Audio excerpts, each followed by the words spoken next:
Donc, une femme de 76 ans qui est venue par les urgences, elle a mal partout depuis 4 mois. Donc, elle est d'origine malgache, elle vit avec son mari dans un appartement, ils ont travaillé dans une blanchisserie, 3 enfants.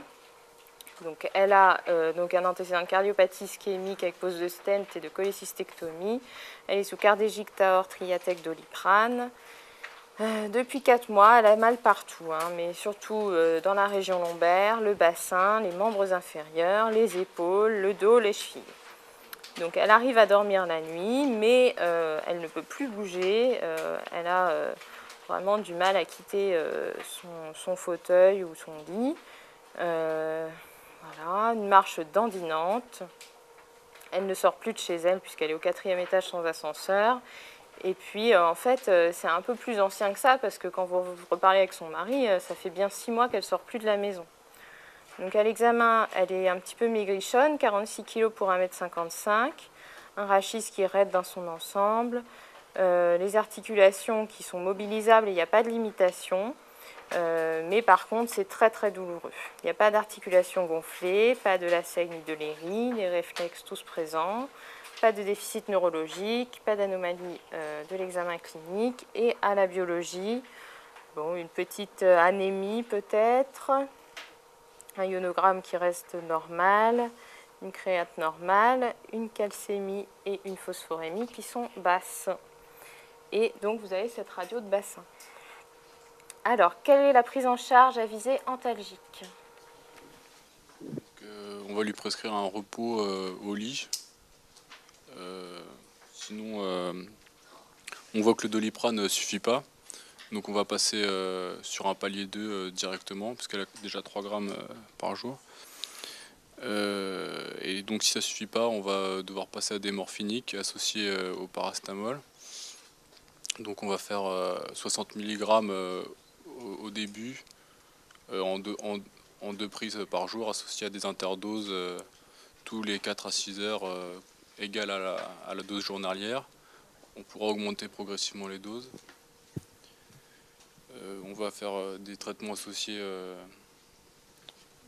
aux morphiniques, donc symptomatiques, des laxatifs.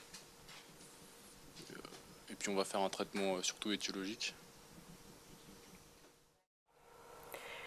Donc le repos, donc bien préciser que c'est un repos non strict. Donc là, on vous a demandé de détailler le traitement antalgique, donc il faut bien parler de l'échelle visuelle analogique et puis des paliers de l'OMS en privilégiant la voie orale puisqu'on a la possibilité de l'utiliser. Donc le Doliprane ne fonctionnant pas, on peut passer en effet au palier 2 et s'il est insuffisant, au palier 3. Donc c'est vrai que la morphine, classiquement, on commence à 60 mg, 30 x 2.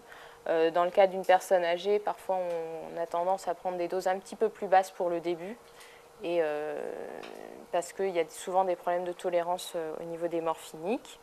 Et puis toujours penser, quand vous prescrivez de la morphine, à mettre du paracétamol en association, à viser d'épargne morphinique, parce qu'il y a un effet synergique. Donc paracétamol plus morphine, ensemble, c'est mieux que l'un plus l'autre. Et puis, donc, toujours penser aussi à la prévention des effets indésirables des traitements. Ensuite, penser aussi aux traitements antalgiques non médicamenteux. Donc, le repos en fait partie. S'il y avait une articulation particulièrement douloureuse, le glaçage, le chaud, les massages à visée antalgique, tout ça, c'est des petites choses qui peuvent être efficaces. Et puis, bien sûr, le traitement étiologique. Alors, quel diagnostic évoquez-vous et sur quels arguments? On évoque une ostéomalacie. Devant le terrain, c'est une femme âgée. Devant la clinique, il y a des douleurs diffuses qui prédominent en axial. À la biologie, on a une hypocalcémie. Ok. Alors, d'ailleurs, c'est après la radio. Donc, en effet, c'était l'ostéomalacie. Donc, bon, bah, tu as tout dit. Donc, le terrain était tout à fait compatible devant l'âge et puis la peau foncée.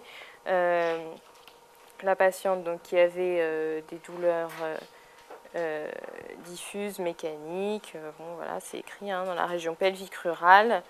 La faiblesse musculaire globale, hein, Ça, c'était très typique. Et la marche dandinante. Voilà. Et puis surtout la biologie avec une calcémie et une phosphorémie qui étaient basses. Et puis voilà, le fait aussi que ce soit des douleurs bien mécaniques, ouais, ça je l'ai dit. Donc la question 3, quels examens complémentaires? C'est à qui? Bon, bah, je vais y aller. Alors, on va faire des radiographies. Alors, des zones douloureuses. On va faire bilatéral et comparatif. On va faire un bilan phosphocalcique. Je sens que vous n'avez pas trop capté ce dossier, non, c'est ça? Une scintille osseuse. C'était un peu le but de ce dossier aussi, c'était que vous ayez vu une ostéomalacie un jour. Donc en effet, la scintille, par exemple, elle va montrer plein d'hyperfixations un peu partout. Il y a des images vraiment hyper typiques. Donc radio des zones douloureuses, ça c'est un truc, même si vous ne connaissez pas la pathologie, en rhumato, c'est pas très compliqué. En rhumato, quelqu'un a mal, on respecte les recommandations pour la sciatique, mais on va quand même aller rapidement faire des radios des zones douloureuses chez une dame qui a mal depuis 6 mois un peu partout. Donc toujours bilatéral et comparatif, bien sûr. La scintille, donc, comme je te disais, il y a des hyperfixations très typiques sur les côtes qui correspondent en fait à des petites fissures un peu partout. Le bilan, on va le compléter. Donc, pour vérifier qu'on a bien un profil phosphocalcique compatible et puis qu'on a bien une carence en vitamine D, puisque c'est quand même le diagnostic étiologique le plus probable. Et puis on peut avoir donc une PTH augmentée puisqu'on a une hyperparathyroïdie secondaire à la carence en vitamine D réactionnelle pour compenser cette hypocalcémie. Voilà. Puis l'augmentation des phosphatases alcalines, c'est un marqueur de résorption osseuse. Voilà, donc la radio.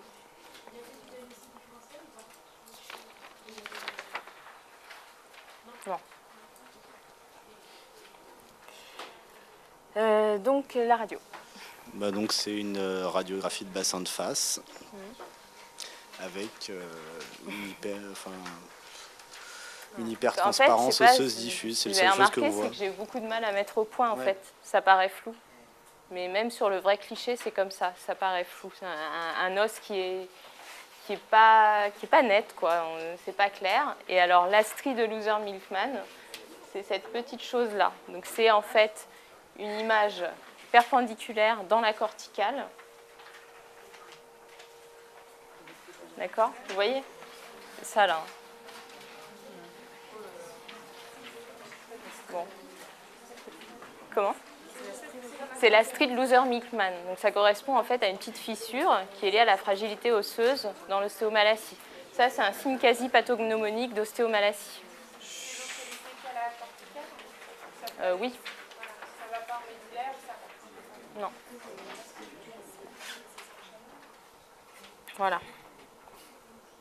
Donc c'est toujours le trait, une hypodensité dans la corticale perpendiculaire au bord de l'os. Voilà. Donc pour la petite histoire, le chef a fait le diagnostic sur cette radio.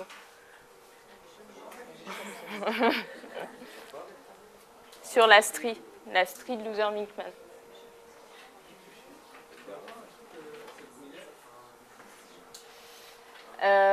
Tu veux dire que là c'est hyper dense?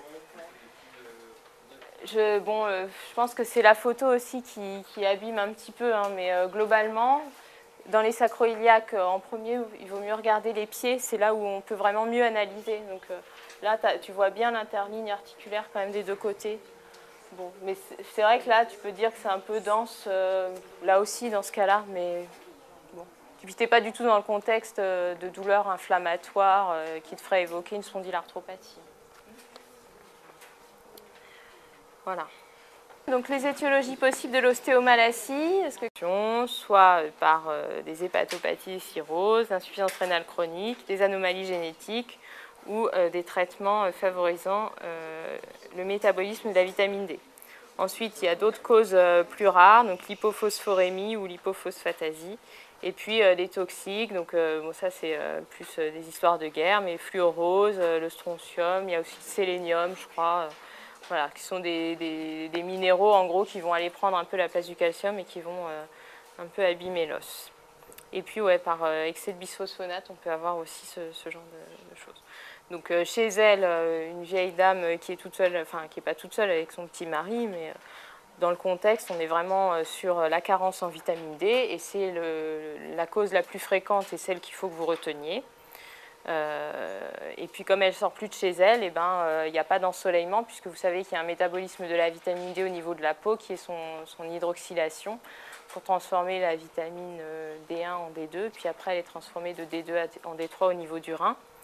Donc ça aussi c'est quelque chose de très important. Les patientes, il faut leur dire de sortir et avec des manches courtes et le visage nu. Donc le traitement, ce sera une supplémentation en vitamine D au long cours, en s'assurant d'apports calciques suffisants et en faisant attention au risque d'hypercalcémie lié à la supplémentation en vitamine D.